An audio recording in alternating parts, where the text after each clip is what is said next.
అరే గజాల చెప్పరా బట్టు. 3 days బ్యాక్ నేను ఒక వెబ్ సిరీస్ చూసా. ఇవ్వడానికి లేట్ అవ్వచ్చు కానీ ఖచ్చితంగా ఇవ్వాల్సిన review. Air web series ETV విన్లో స్ట్రీమ్ అవుతుంది. వెబ్ సిరీస్ అయితే నాకు చాలా నాస్టాలజిక్ ఫీల్ ఇచ్చిందిరా. ఆ దేని మీద బేస్ అయింది? అఫ్ కోర్స్ మనం ఆ వెబ్ సిరీస్ సంబంధించి ట్రైలర్స్ అవి చూస్తే ఇంటర్మీడియట్ స్టూడెంట్స్ బ్యాక్ డ్రాప్ లో వెళ్తున్నట్టు అనిపిస్తుంది. అదే ఉందా, లేకపోతే దాన్ని ఇంకా అడ్వాన్స్డ్ గా తీసుకెళ్లారు ఏమైనా? లేదు మామ, ఇంటర్మీడియట్ బ్యాక్ డ్రాప్ లోనే వెళ్తుంది. ఇంటర్మీడియట్ ఫస్ట్ ఇయర్ లో మొత్తం జరుగుతుంది ఈ సీజన్ 1. చెప్పాలంటే చాలా చోట్ల రిలేటబుల్ ఫీలింగ్ వస్తుంది. మోస్ట్ ఆఫ్ ద సీన్స్ లో ఆ జేఎల్స్ గానీ, నెక్స్ట్ కొన్ని కొన్ని క్లాస్ రూమ్ సీన్స్ గానీ చాలా నాస్టాలజిక్ ఫీల్ వస్తుంది. ఇంకా లాస్ట్ 2 ఎపిసోడ్స్ అయితే గుండెలు పిండేస్తాయి. మెయిన్ గా ఈ సిరీస్ లో మాట్లాడుకోవాల్సింది రైటింగ్ గురించి. చాలా వచ్చినాయి ఇలాంటి సిరీస్లు, చాలా సినిమాలు వచ్చినాయి ఈ కాన్సెప్ట్ మీద. ఇది కూడా ఏం కొత్తగా తీయలేదు, కానీ ఏంటంటే రిలేటబుల్ గా తీశారు. అవి కూడా ఎంగేజ్ చేస్తాయి. మామా ఇంకా ఆర్టిస్ట్ పర్ఫార్మెన్స్ ఎలా ఉన్నాయి మామా? మామ, ఈ సిరీస్ లో కాస్టింగ్ హైలైట్ గా ఉంటది మామ.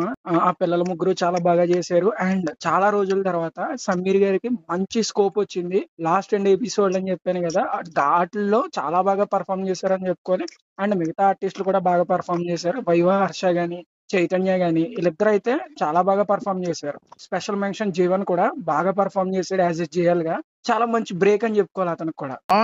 వెబ్ సిరీస్ ఈటీవీ విన్ అంటున్నావు, వాళ్ళు క్వాలిటీ పరంగా ఏమాత్రం తగ్గట్లేదు. మనం రీసెంట్ గా కూడా చాలా అబ్జర్వ్ చేసాం. సో టెక్నికల్ గా అదే స్టాండర్డ్స్ మెయింటైన్ చేస్తారా, ఏమైనా కొద్ది లోటుపాట్లు ఉన్నాయా? లేదు మామ, ఆ సిరీస్ కి ఎంతవరకు పెట్టాలో అంతవరకు పెట్టారు. టెక్నికల్ గా మ్యూజిక్ గానీ, సినిమాటోగ్రఫీ గానీ ఆ సిరీస్ తో కలిపి వెళ్ళిపోతాయి. అంతేగాని 90s మిడిల్ క్లాస్ లాగా స్పెషల్ గా ఉండదు మ్యూజిక్. దీనికి సిరీస్ కి తగ్గట్టే ఉంటది. ఓకే, ఓవరాల్ గా సిరీస్ గురించి ఏం చెప్తావు మామా? సజెస్ట్ చేస్తావా? మామ, మీకు కొంతసేపు టైం పాస్ చేయాలంటే సిరీస్ చూడొచ్చు. మంచి టైం పాస్ అని చెప్పొచ్చు. నాస్టాలజిక్ ఫీల్ ఇస్తుంది. ఇంకా బీటెక్ స్టూడెంట్స్ కి అయితే వాళ్ళ ఇంటర్మీడియట్ డేస్ ఖచ్చితంగా గుర్తొస్తాయి. మామా ఇంకొన్ని డౌట్స్ ఉన్నాయి నాకు ఇందులో. అడగరా. ఇది ఈటీవీ విన్ లో స్ట్రీమ్ అవుతుంది, ఎన్ని ఎపిసోడ్స్ ఉన్నాయి, ఒక్కొక్క ఎపిసోడ్ డ్యూరేషన్ ఎంత, అండ్ ఇంకొక మెయిన్ ఏంటంటే ఇది ఏ టైం లైన్ లో ట్రావెల్ అవుతుంది? మామ, మొత్తం 7 ఎపిసోడ్లు. ఒక్కొక్క ఎపిసోడ్ యావరేజ్ గా 40 minutes వస్తుంది. 4 hours పైగా ఉంటది. ఇంకా టైం లైన్ సంగతి అంటావా, ఏ టైం లైన్ అయినా అందరు రిలేట్ అవుతారు. ఎందుకంటే చాలా మంది లైఫ్ లో ఇలాంటివే జరుగుతాయి కాబట్టి ఇంకా అందరు రిలేట్ అవుతారు.